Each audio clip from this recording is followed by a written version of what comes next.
కథలెన్నో చెప్పారు, కవితల్ని రాశారు, కాలాలు దాటారు, యుద్ధాలు చేశారు. ప్రేమలో తప్పు లేదు, ప్రేమలో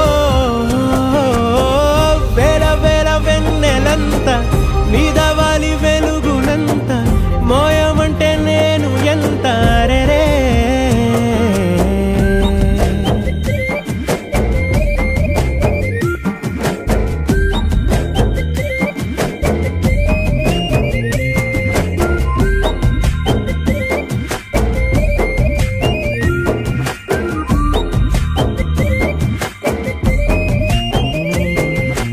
ఆకాశం తాకాలి అని ఉందా, నాతో రా చూపిస్తా